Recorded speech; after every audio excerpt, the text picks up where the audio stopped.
Buenos días a todos, qué gusto verlos en esta fría mañana. Hermanos, uno de los temas más impresionantes es la manera precisamente en que las personas que tuvieron un verdadero encuentro con Jesús fueron transformadas. Y la evidencia fue un cambio radical en sus vidas, es lo que vamos a analizar. Esta mañana meditaremos en un pasaje del Evangelio según San Lucas capítulo 19, versículo 8. Y tal vez esta historia la escuchamos en la escuela dominical para niños, pero tiene una gran enseñanza, aunque para nosotros los adultos, que a veces no meditamos en la importancia de una vida realmente transformada en Cristo, es necesaria. Y me refiero a la vida de Saqueo. Y nuestro devocional de esta mañana se titula Evidencias de la salvación, una verdadera transformación. La evidencia de que realmente hemos sido salvos es una verdadera transformación en nuestra vida.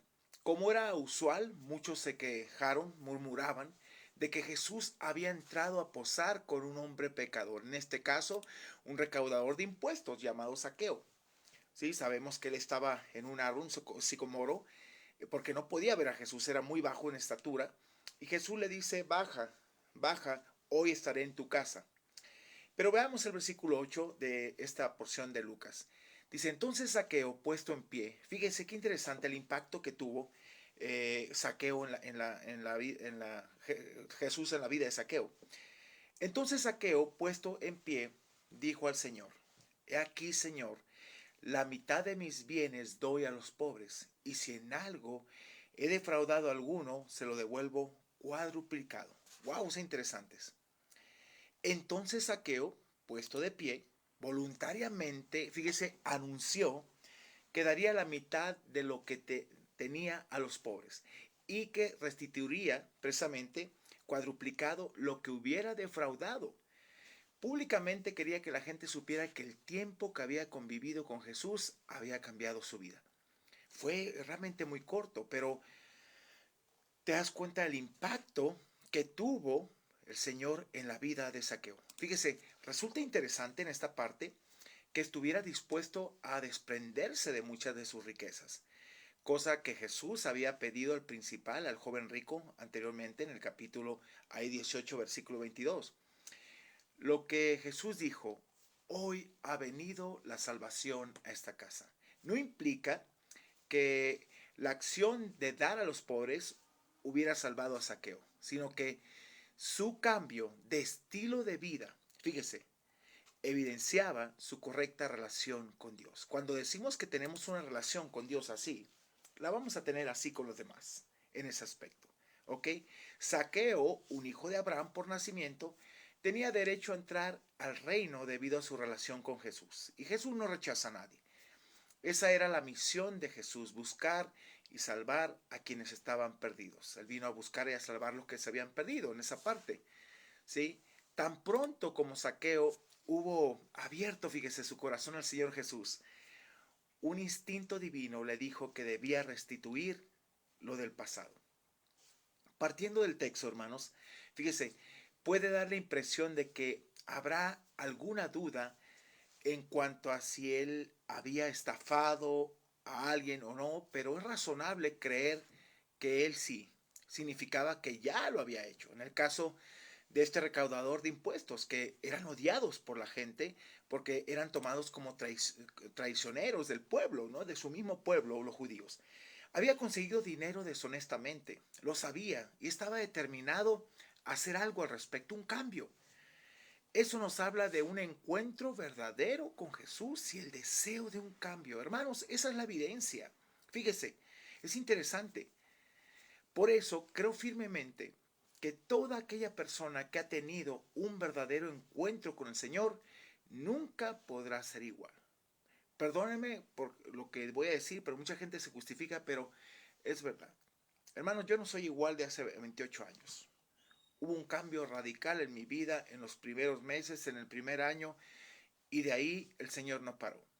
Pero sabe una cosa, y dejé muchas cosas, muchos hábitos, muchas situaciones en las cuales realmente no era agradable a Dios, tuve que hacer un cambio para bien, porque lo que Dios te ofrece es una vida distinta. Mire, la restitución es una doctrina bíblica y una buena práctica bíblica también. Cuando nos convertimos debemos restaurar al dueño legítimo las cosas que injustamente tomamos de él. La salvación no excusa a una persona de rectificar los errores del pasado. Fíjese que no. Si se robó dinero antes de la salvación, un verdadero sentido de la gracia de Dios requiere que este dinero se devuelva. Hemos nosotros tenido experiencia con gente, la verdad que dices, Dios mío, no ha entendido lo que es la salvación. Pero aún, por ejemplo, las deudas legítimas contraídas durante los días en que no estábamos convertidos no se cancelan por el nuevo nacimiento. Ya el Señor me canceló todos mis pecados, sí, pero hay unas cosas que tienes que pagar y tienes que afrontarlas en esa parte. Sí, eso no exime de que, ay, el Señor ya me perdonó todo esto y ya no tengo ninguna deuda. No, deudas aparte son deudas y tienes que pagarlas. Mire, años atrás, y esta ilustración me encantó porque es una realidad de una fábrica.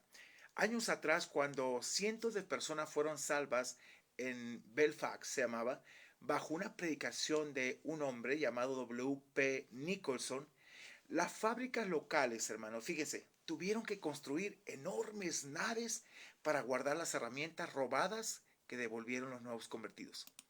Sería necesario construir depósitos inmensos en este país para albergar el, el botín tomado solamente de las Fuerzas Armadas, sin decir nada de la fuga constante de herramientas, provisiones y mercancía que sale ilegalmente de fábricas, naves, oficinas y tiendas.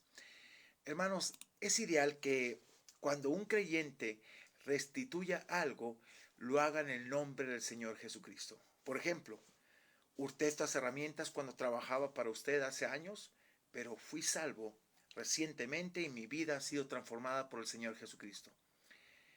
Él ha puesto en mi corazón devolver las herramientas y pedirle perdón. De esta manera, mire, la gloria la recibe el Salvador, pues es Él a quien le pertenece y está obrando en nuestras vidas. Se presentan circunstancias donde en lo que concierne al testimonio cristiano hay que pagar intereses del dinero que fue robado. La ofrenda por el dinero del Antiguo Testamento ya estipulaba esto. Era necesario pagar los daños más una quinta parte. A veces nos quedamos con eso, no, pues ya somos cristianos y pues sí, tenía una deuda, ya me la perdonaste, pero a veces no es consciente de todo el daño que hiciste y tienes que restituir esa parte. Sí, es elemental, si realmente eres cristiano. El problema es que con muchos cristianos es que se comportan de una manera que no parecen. Y como que el otro cristiano tiene el derecho a perdonarle todo y olvidarse de las cosas cuando realmente defraudó a la persona, no es correcto. Mire, cierto es que hay ocasiones donde en virtud de lo transcurrido el tiempo o porque las condiciones cambiaron, ya no es posible restituir. El Señor lo sabe, pero sabe, nunca hay que quedarse con la intención. Si usted puede, tiene que hacerlo. Si el pecado se confiesa, Él acepta el deseo sincero como un hecho cierto, pero solamente en aquellos casos donde la restitución ya es imposible, donde la persona probablemente murió, dices, no, pues ya no puedo restituírselo porque ya murió. Pero cuando la persona vive, pues tienes que hacerlo. Pero también pudiéramos decir que cuando decimos conocer al Señor y nuestro estilo de vida ha sido defraudar a las personas y no hay un cambio y un sincero arrepentimiento, ni la intención de pagar lo hurtado, en verdad tenemos que considerar si esa persona de verdad conoce al Señor o ha tenido un encuentro con Él. Pero personalmente yo te puedo decir, no lo creo. En los casos que yo he atendido como pastor, le he tenido que decir a la persona, lo siento, pero eso tienes que regresarlo. A veces prefieren irse de la congregación para no enfrentar su pecado y restituir lo que han tomado. Eso es un cinismo muy grande y no se puede dar. Creo que aquí podemos darnos cuenta que no hay fruto digno de arrepentimiento, dice la Biblia, y que tristemente la persona no muestra un cambio real en su vida. Simplemente cambió de religión, hermanos. Es eso, es todo. Pero debemos entender, hermanos, precisamente que toda persona que en verdad tiene vida en Dios, cuando se equivoque, reconocerá, pedirá perdón, restituirá precisamente lo que no es de Él y deseará cambiar lo que ofende su relación con Dios y con los demás. Si hay una relación vertical, por ende, hay una relación horizontal. Y eso es necesario. Entonces, este encuentro que tuvo Zaqueo con el Señor fue un encuentro de salvación y de impacto y de arrepentimiento en su vida y querer cambiar. Eso es la cuestión, querer cambiar las cosas. Así que te animo. Si Dios está hablando a través de devocional, si hay algo que en lo cual tú tienes que devolver, hay en lo cual tienes que arrepentirte, restituir, hazlo, mi hermano, hazlo. Es triste cuando una persona no entiende. Y fíjese, se cumple esto. Cuando no has entendido toda la deuda que se te ha perdonado y actúas mal todavía, vas a tener que pagar todo aquello, por lo cual fuiste infiel y cruel con la persona. Entonces, evítate tantas cosas. Evítese tantas cosas usted. Mejor haga lo correcto delante de Dios. Y si usted en verdad, hermano, es salvo, usted tiene que dar evidencias de eso. Un verdadero arrepentimiento delante del Señor, un cambio, una transformación y pedirle al Señor que cambie su vida como lo hizo en esa parte con muchas personas. Simplemente la vida del apóstol Pablo es una vida increíble. Como una vida consagrada a Dios, una vida plena, una vida de transformación, una vida en la cual nunca se escudó de nada, sino se enfrentó a la realidad del cambio de su vida. Así que le invito a que considere estas palabras, porque solamente en este versículo usted se da cuenta que hubo una conversión verdadera en la vida de Zaqueo. Espero que en usted también haya una verdadera conversión. Hermanos, estamos en tiempos difíciles. La verdad se están viendo cosas muy, muy terribles. Pero Dios está mostrando realmente quién son aquellos que proclaman ser sus hijos. Y los que no, los está apartando. Créame. Y se lo digo con todo amor y respeto. Pero si usted no arregla su vida delante de Dios, usted se va a quedar aquí. El Señor viene por una iglesia sin mancha ni arruga de su presencia. Y estamos viviendo tiempos difíciles. Algo que he notado yo personalmente, hermanos, en este tiempo, es cómo empezó esta pandemia. Empezó con la gente mayor a dar fuerte, después a los intermedios, después jóvenes, después niños en una forma fuerte y ahora en todo sentido. De verdad, Dios sigue hablando y espero que su arrepentimiento, su conversión en el Señor sea sincera. Hermanos, en verdad, con el Señor hay que estar bien constantemente. Así que le invito a orar si hay algo en lo cual usted tiene que pedir perdón, restaurar lo dañado, ir y arreglar las cosas, hágalo, hágalo. Es bueno reconocer. Y una evidencia, en verdad, que usted es hijo de Dios es que usted va a reconocer y humillarse y pedir perdón, no solamente al Señor, sino a aquella persona que usted ha dañado. Hágalo por su bien. Oramos. Padre, gracias por tu palabra, gracias porque en verdad nos insta cada día a cambiar y darnos cuenta que tú eres Dios. Tú eres el Dios amoroso, justo y fiel, el Dios que, Padre, día con día nos pide un cambio. En tu palabra hay tantos mandatos que no son opcionales, sino que tenemos que hacerlo. Ahora pues dejad ira, enojo, haced esto. Son mandatos que tenemos que realizar por bien de nosotros. Los beneficiados somos nosotros, Dios.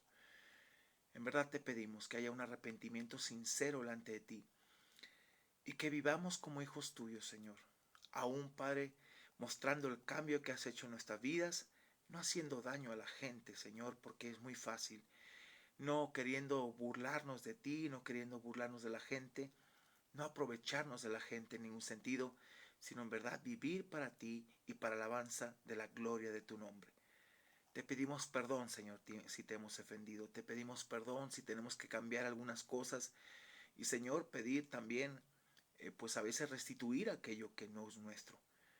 Gracias por tu salvación. Gracias porque la evidencia es un cambio enorme, pero de mucha bendición para nosotros. Te agradecemos por tu Espíritu Santo, lo que hace, que nos convence y también que nos trae al conocimiento de tu Hijo Jesucristo. Bendito seas y gracias por esta mañana tan hermosa. En el nombre de Cristo Jesús. Amén y amén. Bien, mis hermanos, rápidamente. Bien, hoy tenemos nuestro servicio de oración y estudio a las 8 de la noche. Estamos enfocándonos mucho en la oración, la importancia de la oración. Hemos visto la mano poderosa de Dios en muchos aspectos y seguimos clamando porque, ¿sabe qué? No le torcemos la mano a Dios, al contrario, nos ayuda a depender de Él. También recuerde que los jueves de 9 a 10 y media tenemos las videoconferencias de amor y respeto con el doctor Emerson. Para matrimonios, pide el link a los teléfonos 22 23 81 11 73 y 22 12 07 97 95. Ven y disfruta este tiempo. El próximo mes vamos a tener una conferencia muy buena, precisamente donde vamos a hablar de cómo quitar esas raíces de amargura y ser libre en Dios plenamente. Y recuerda, ahorita seguimos otra vez en Zoom debido a la variante de lo que ha sucedido ahorita con los contagios. Entonces, tenemos servicio de oración de 10 a 11 de la mañana los domingos. Igual el link al mismo teléfono, puedes pedirlo. Y luego a las 11 y media a 1 el servicio donde estamos con esta nueva serie, Nuevos Comienzos en Dios. Vamos a hablar un tema muy impactante este domingo, cuando Dios quiere hechos, no palabras. Hechos, ya no palabras. Y ahí es algo que te va a retar mucho. Así que Dios te bendiga. Nos vemos mañana, jueves a las 8 de la mañana, con un devocional más. Y el viernes recuerda que es a las 8 de la noche, para que pues Dios nos hable al corazón y podamos descansar y renovar día con día nuestras fuerzas. Gracias, excelente día. Dios te bendiga y es un gusto y placer estar todos los días contigo en este devocional para el alma. Dios te bendiga y muchas gracias.